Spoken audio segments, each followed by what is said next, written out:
వంటిమిట్ట శ్రీ కోదండరామస్వామి వారి వార్షిక బ్రహ్మోత్సవాల ఏర్పాట్లను వేగవంతం చేయాలని టీటీడీ జేఈఓ వి వీరబ్రహ్మం అధికారులను ఆదేశించారు. మార్చి 26న అంకురార్పణ, మార్చి 27న శ్రీరామనవమి సర్వదిన ధ్వజారోహణతో ప్రారంభమయ్యే ఉత్సవాలను అత్యంత వైభవంగా నిర్వహించాలని సూచించారు. వంటిమిట్ట ఆలయం మరియు కళ్యాణ వేదికల వద్ద జరుగుతున్న అభివృద్ధి పనులను పరిశీలించిన జేఈఓ ఏప్రిల్ 1న జరిగే శ్రీ సీతారాముల కళ్యాణం సందర్భంగా భక్తులకు అవసరమైన అన్నప్రసాదము, తాగునీరు, వైద్య సదుపాయాలు, రవాణా ఏర్పాట్లపై ప్రత్యేక శ్రద్ధ వహించాలని తెలిపారు. ఎండ తీవ్రత దృష్ట్యా చలువ పందిళ్లు, కూల్ పెయింట్ వంటి ఏర్పాట్లు చేయాలని, ఊరేగింపు వాహనాలు ఫిట్నెస్ సర్టిఫికేట్లు పొందాలని, అంబులెన్స్లు సిద్ధంగా ఉంచాలని సూచించారు. అన్ని విభాగాలు సమన్వయంతో పనిచేసే బ్రహ్మోత్సవాలను విజయవంతం చేయాలని ఆదేశించారు.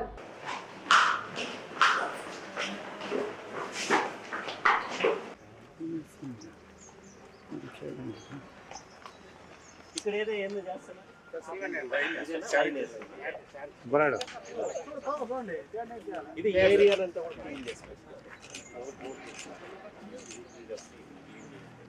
అక్కడైతే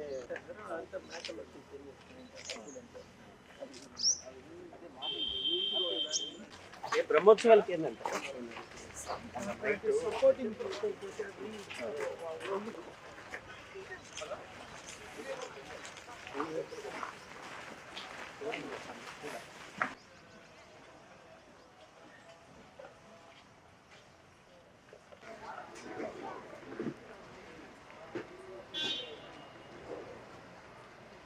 రెగ్యులర్గా వచ్చేదంతా లేట్ అవుతుంది కదా.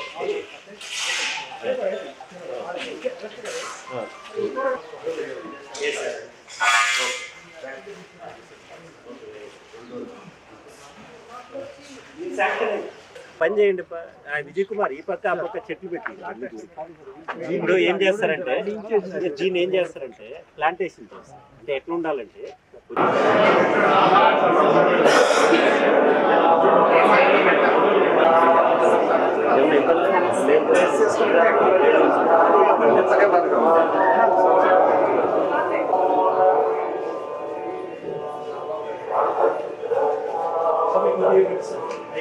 అందరూ ఇలా ఏమవుతుందంటే తర్వాత పాలసీ కూడా ఇంపార్టెంట్. ఏం ప్రాబ్లం అంటే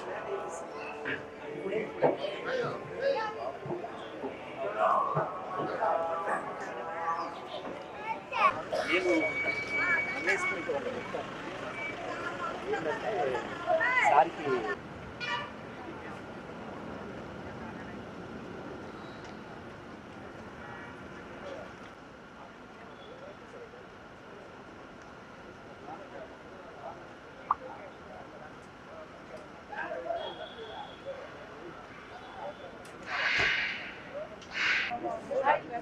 నేను నా ఆలోచన ఏంటంటే లాస్ట్ వరకు పెట్టుకోవద్దు అంటున్నాను, ప్రెజర్ తీసుకోవద్దు. మీరు ఎలా ఉండాలంటే ఇప్పుడు ఒకటి మరి ఇది ఇంతేనా? అవును, పైన వేస్తారు అంటే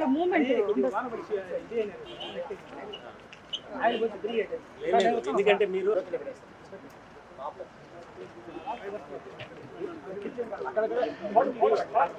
రాకూడదు, లాక్ కంట్రోల్లో ఉండాలా. ఇది వీళ్ళు లైటింగ్ అలా పెట్టుకుంటారు. Okay sir. ఎక్కడ హరిత దగ్గర ఆపోజిట్ ఎందుకంటే నువ్వు వద్దనే వద్దు, డోంట్ టేక్ రిస్క్. ఎందుకే నీకు వారం ఈ ఏరైనా ఎప్పుడు ఏ పరిస్థితుల్లో కూర్చుండేటట్టు ఉండాలి. ఇదే ర్యాంపు స్ట్రైట్ అక్కడి నుంచి లెఫ్ట్ రైట్ ఉంది సార్.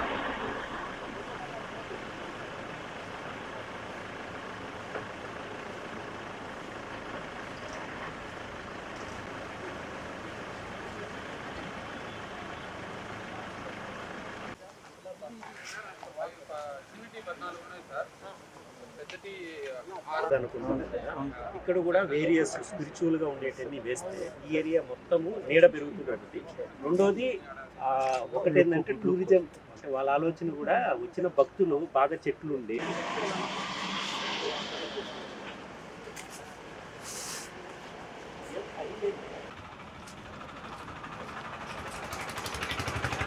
నేనైనా చేస్తాను, నాకు ఈజీ పని అదే.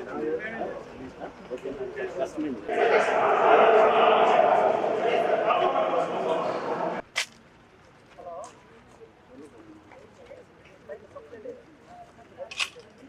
మంచి ఫోటోలు పెట్టాను.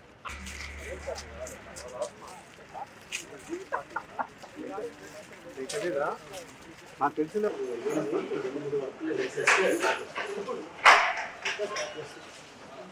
ఓకే బా, వాష్రూమ్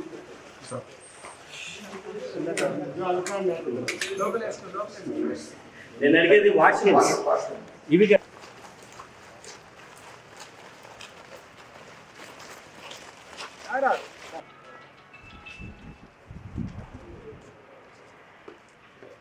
ఇవాళ ఓపెన్ చేసి మళ్ళా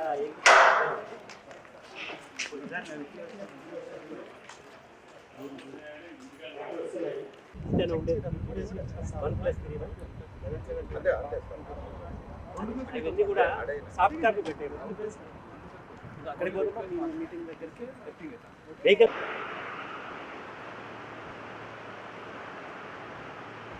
సంబంధించి వాళ్ళు ఇంజనీర్స్ మెకానికల్ దాంట్లో అక్కడ ఉన్నటువంటి షిఫ్ట్ చేసుకోవడం మాకు కావాల్సిన డిజైన్ ప్యాకింగ్ ఏరియాస్ మరియు దాన్ని డిజిటల్ తర్వాత తీసుకున్న తర్వాత ప్రాబ్లమ్స్ ఎక్కడ పెబుల్స్ లేకుండా నీట్గా చేయించాలి. తర్వాత డీప్ క్లీనింగ్ కూడా చేయించాలి. ఇక్కడ కూడా అనిపిస్తారు సరిగా లేదు. డీప్ క్లీనింగ్ ఈసారి ఉంటే లేదు, తెచ్చుకోండి, మరి పెట్టుకోండి ఇప్పుడైనా. సో మిగతా రోజుల్లో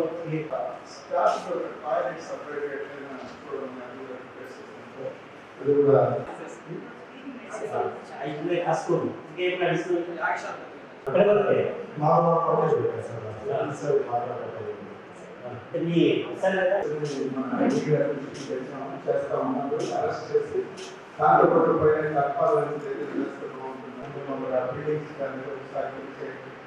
బాగా ఏదైతే మన ఆంధ్రప్రదేశ్ దగ్గర వేస్తామో అది కూడా ఓం నమో వెంకటేశాయ. ఒంటిమిట్ట శ్రీ కోదండ రామస్వామి బ్రహ్మోత్సవాలు, శ్రీ సీతారామ కళ్యాణ మహోత్సవానికి సంబంధించి ఈరోజు టీటీడీ అధికారులందరితో మైన్యూట్ లెవెల్లో ఇన్స్పెక్షన్ చేయడం జరిగింది. సో ఇక్కడ టెంపుల్ పరిసరాలు, కళ్యాణ వేదిక, దానికి సంబంధించిన పరిసరాలు, ఆల్ డిపార్ట్మెంట్స్లో ఏ వర్క్స్ చేయాలి. సో గత సంవత్సరంలో జరిగిన బ్రహ్మోత్సవాలు ఈ సంవత్సరం గతంలో కంటే ఎక్కువ మంది భక్తులు పెరుగుతారు కాబట్టి వాళ్ళకు తగ్గట్టుగా పిలిగ్రిమ్స్కి కావాల్సిన త్రాగునీరు సదుపాయాలు అయితేనేమి, ప్రసాదాలు అయితేనేమి, అన్నప్రసాదాలు, తర్వాత అందరూ కూర్చోవడానికి సిట్టింగ్ గ్యాలరీసు, వాళ్ళకి సంబంధించిన వాష్రూమ్స్, వీటన్నిటి మీద కూడా డీటెయిల్గా డిస్కస్ చేయడం జరిగింది. దాంతోపాటు ఇంకా ఇక్కడ గ్రీనరీ డెవలప్ చేసేదానికోసం కూడా ప్రత్యేక శ్రద్ధ తీసుకోవాలని చెప్పాము. ఇంకా ఈ యొక్క బ్రహ్మోత్సవాలలో మనకు శ్రీరామనవమి వెరీ ఇంపార్టెంట్. శ్రీరామనవమి రోజు గతంలో సుమారుగా 53,000 మంది భక్తులు వచ్చారు. ఈసారి ఇంకా దానికి 20% అడిషనల్గా ఫెసిలిటీస్ చేయాలని చెప్పాను. అదేవిధంగా ప్రతిరోజు బ్రహ్మోత్సవాల్లో మార్నింగ్ ఈవినింగ్ వాహన సేవలు ఉంటాయి. ఆ వాహనాలకు సంబంధించి ప్రత్యేక అరేంజ్మెంట్స్, దాంతోపాటు శ్రీ సీతారామ కళ్యాణానికి సంబంధించి ఆ స్టేట్ ఈవెంట్ రోజు ఏమేమి ఏర్పాటు చేయాలనే దాని మీద అన్ని డిపార్ట్మెంట్లు కూడా ఇప్పటి నుంచి సీరియస్గా వర్క్ చేయడం జరుగుతుంది. జిల్లా అడ్మినిస్ట్రేషన్తో కోఆర్డినేషన్ చేసుకునేసి అన్ని ఏర్పాట్లు కూడా భక్తులకు మంచిగా చేయడం జరుగుతుంది. ఇప్పుడు ఇందులో ఎక్స్క్లూజివ్గా మనము అన్నదానానికి సంబంధించి ఏమేమి చేస్తారు, ఇంజనీరింగ్ ఏమేమి చేస్తారు అనేది కూడా కన్సర్న్ ఆఫీసర్స్ ఇప్పుడు డీటెయిల్గా చెప్పడం జరుగుతుంది. ఓం నమో వెంకటేశ్వర.